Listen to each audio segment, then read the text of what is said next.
আল্লাহ পাক বলছে যে ব্যক্তির অন্তর আল্লাহর জিকিরে জারি নেই, বেশক সে ব্যক্তি ধ্বংস হয়ে গেছে, ধ্বংস হয়ে যাবে, সে ধ্বংস হয়ে গেছে। ফাওয়াইলুল লিল কাসিয়াতি কুলুবুহুম মিন যিকরিল্লাহ উলাইকা ফি দালালিন মুবিন। আর সে প্রকাশ্য গোমরাহি রয়েছে। তাহলে একটা মানুষের যদি অন্তর আল্লাহর জিকিরে জারি না হয়, আল্লাহ বলছে সে প্রকাশ্য গোমরাহি, সে ধ্বংস হয়ে গেছে, জাহান্নামী হয়ে গেছে। আর এখন দেখা যাচ্ছে অধিকাংশ মসজিদের ইমাম সাহেব, অধিকাংশ ওয়াইজিন বলছে যে অন্তরে এমনি এমনি জিকিরে জারি হয়ে যায়, মানে হাফেজ সাহেব বলছে অন্তরে এমনি এমনি জিকিরে জারি হয়ে যায়। এত সহজ? তাহলে বড় পীর সাহেবের মতন লোক বায়াত হয়? আমাদের ইমাম সাহেব ইমামে আবু হানিফা রহমাতুল্লাহ আলাইহি, উনি বিরাট বড় আলেম ছিলেন, যে পৃথিবীর বিষয়ে সব থেকে বড় শ্রেষ্ঠ আলেম উনি, যার নাম হচ্ছে ইমামে আজম, বড় ইমাম। এই ইমাম আবু হানিফা রহমাতুল্লাহ আলাইহি বলছে যে আমি জীবনের দুটো বছর আমি জাফর সাদিক রহমাতুল্লাহ আলাইহির কাছে বায়াত গ্রহণ করেছিলাম। এই জাফর সাদিক রহমাতুল্লাহ আলাইহির খেদমত করেছিলাম।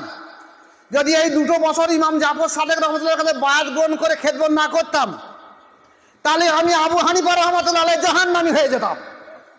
আর তোমরা এত বড় বড় মাওলানা হলে, হাফেজ হলে, কারি হলে, মাওলানা, মুফতি, ওয়াইজিন, মসজিদ ইমাম সাহেব হয়ে গেলে, তোমরা এত বড় মিয়া হয়ে গেলে, তোমরা বলতে লাগলে যে অন্তঃশুদ্ধ তাজকিয়া করার দরকার লাগবে না, মাশায়েখ পীর সাহেব ধরার দরকার লাগবে না, তাহলে তোমরা জাহান্নামী হয়ে যাবে।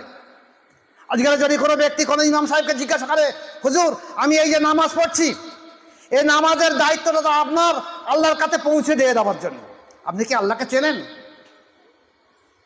ইমাম জাফর সাদিক রহমতুল্লাহের কাছে একজন ব্যক্তিকে বলেছিলেন, হুজুর আমার জন্য দোয়া করুন আর আমাকে কিছু নসিহত করুন। বলছে কি নসিহত করবো বাবা, তুমি কি আল্লাহকে চিনো? বলছে হ্যাঁ হুজুর চিনি। বলছে আল্লাহ তোমাকে চেনে? বলছে হ্যাঁ হুজুর আল্লাহ আমাকে চেনে। বলে তাহলে তোমার নসিহত লাগবে না, তুমি চলে যাও, তোমার নসিহত যথেষ্ট হয়ে গেছে। তাহলে তারা এই কথা বলছে আছে যে তুমি আল্লাহকে চেনো, আল্লাহ তোমাকে চেনে কিনা। আর আল্লাহ আমাদের যদি বলা হয় তুমি কি আল্লাহকে চেনো, বলে সে দেখি কথা, একদম কাফেরি কথা বলা হবে, একদম কাফের হয়ে যাবে, এ কথা বলা যাবে না। তাহলে আল্লাহর পরিচয় দেওয়ার জন্য নবী এসেছে, তাহলে নবীর রিসালাত প্রাপ্ত ওলিদের কাজ হলো আল্লাহর পরিচয় করে দেওয়া। তাহলে সেই আল্লাহর কথা যেমন দেখা যাচ্ছে, আপনি একটা দরখাস্ত নিয়ে পঞ্চায়েতে যাবেন, পঞ্চায়েতের প্রধান সাহেব সেই দরখাস্ত নিয়ে বিডিও অফিসে যাবে যে এটা আমার এলাকার ব্যক্তি, এইটা সই করে দেন, না ঘরটা সে পায়। এখন সে পঞ্চায়েতের প্রধান যদি না গিয়ে অন্য কেউ যায়, বিডিও অফিসের কাছে ঢুকতেই দেবে না সেখানে।